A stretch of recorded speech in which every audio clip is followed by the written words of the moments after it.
History remembers Empress Sisi as a legend. Beautiful, free-spirited, tragic. But it rarely asks a darker question. Who raised her, and what did it cost? Behind the crown stood a woman history almost erased. A mother who lost children, lost love, and never chose her own fate. She was born a princess, but denied happiness, married without love, and forced to watch her daughter become an empress at 15. This is not the story of a queen.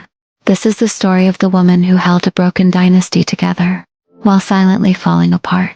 Most people remember her as a smile, a gentle figure standing behind Empress Elisabeth, Sisi, warm, kind, almost fairy tale-like.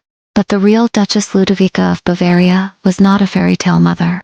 She was a woman shaped by duty, restrained emotion, broken love, and relentless loss. A woman who rarely stood in the spotlight, yet held an entire family together while history quietly passed her by. Who was Ludovika, truly, and what became of the children she loved?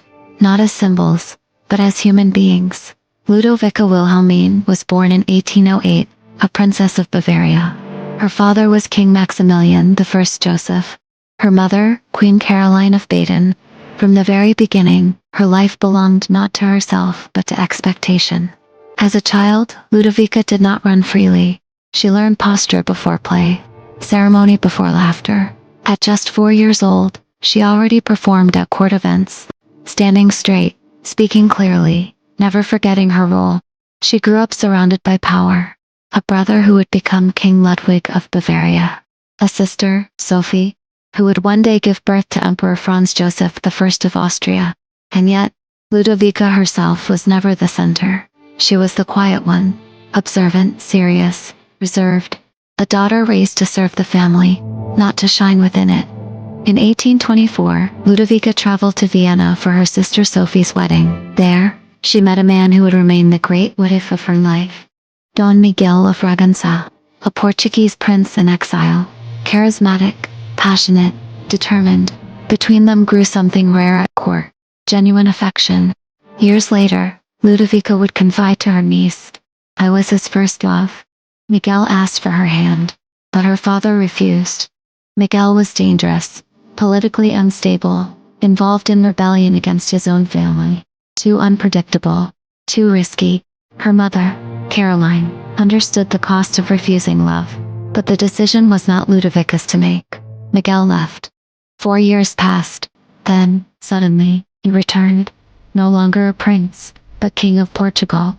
He proposed again, but fate was cruel. His letter arrived at Lake Tegernsee 5 days too late.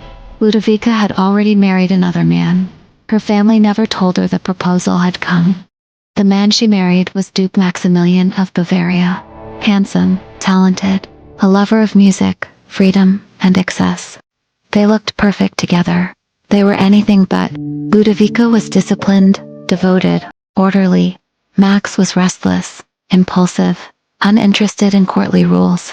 Shortly after the wedding, Max admitted something devastating. He had married her only out of fear of his strict grandfather. On their first anniversary, Ludovika cried from morning to night. Max felt no remorse. Infidelities followed. Sudden mood swings, moments of frightening anger. Once, during an argument, he grabbed one of their daughters so roughly that the entire family was shaken. Ludovika responded not with screams, but silence. She withdrew, spoke to him little, and was criticized even for that. In 1832, Ludovika gave birth to her first son. Only weeks later, the child died of whooping cough. The loss broke something in her. Not outwardly, not dramatically. She simply dimmed. Those close to her noticed a quiet sadness, a withdrawal. A depression that never fully left her. But Ludovika was not only a grieving wife and mother. She was still a woman with a mind of her own. From a young age, Ludovika loved drawing. She loved plants. Botany fascinated her. She was curious about science, technology, measurement, clocks, thermometers, barometers, anything that could quantify the world, perhaps in a life that so often felt uncontrollable. Late in life, when telephones became available, she installed one immediately in her Munich palace. Her maid, Marie von Redwitz, once wrote, "She surrounded herself with instruments, as if she wished to pause time or persuade the weather to be kinder." In 1834, Duke Max purchased large estates near Lake Starnberg, including Passenhofen Castle. For Max, it was simply property. For Ludovika, it was air. There she walked for hours, opened every window and door, dressed simply, ignoring rigid court protocol. Nature gave her peace where people did not. Even in winter, she missed the lake. Every spring, she longed to return as early as possible.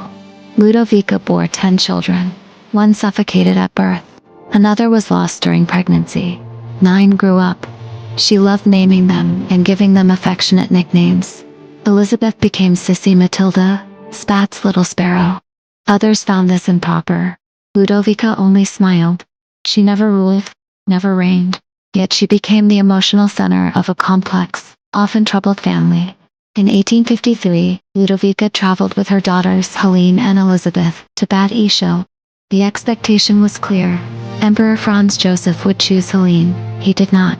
He fell in love with the younger sister, with Sisi. Within days, he proposed. A 15-year-old duchess became engaged to an emperor overnight. Everyone celebrated. Everyone except Ludovika. She was afraid. That very day, she wrote, "It is a great blessing, but also a deeply demanding position. My daughter is far too young, far too inexperienced." A mother understood what a crown could cost. Ludwig Wilhelm, the eldest surviving son, renounced his inheritance for love, marrying an actress. His daughter would later be linked to the tragedy of marrying Helene, often considered unattractive, endured cruel gossip. She married late but found rare happiness. Elisabeth Sisi became empress, and gradually distanced herself from family, except for one brother. Karl Theodor shocked society by becoming a doctor, an ophthalmologist who performed over 5,000 eye surgeries, restoring sight to countless patients. Marie became queen of a collapsing kingdom. She returned home marked by loss, always welcomed by her mother. Matilda, fragile and sensitive, lived under whispers and rumors, yet Ludovika stood firmly by her side. Sophie Charlotte, deeply connected to King Ludwig II, suffered heartbreak when their engagement collapsed. Max Emanuel loved the military and music, surviving danger and composing quietly. None of them lived simple lives. Despite her own unhappy marriage, Ludovika became a refuge. When Karl Theodor lost his wife, she took in his daughter Amalie. A deep, trusting bond grew between grandmother and granddaughter. Amalie later described Ludovika as truth-loving, practical, devout, quietly humorous, deeply devoted to her family and her homeland. Ludovika spoke kindly even to peasant women. She valued courtesy, but rejected unnecessary constraint. Walking, nature, simplicity. These were her constants. Ludovika outlived almost everyone.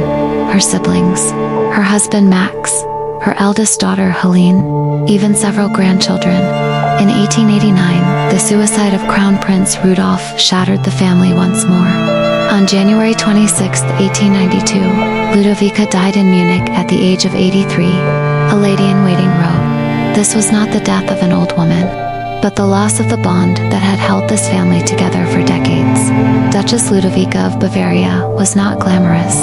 She was wounded, sometimes strict, often quietly lonely, but she was real. She loved deeply, even when love hurt. She endured when others collapsed, and she remained when history only remembered her daughter. Behind Empress Sisi stood a woman who never wore a crown, yet carried the weight of many. And perhaps that is the truest nobility of all.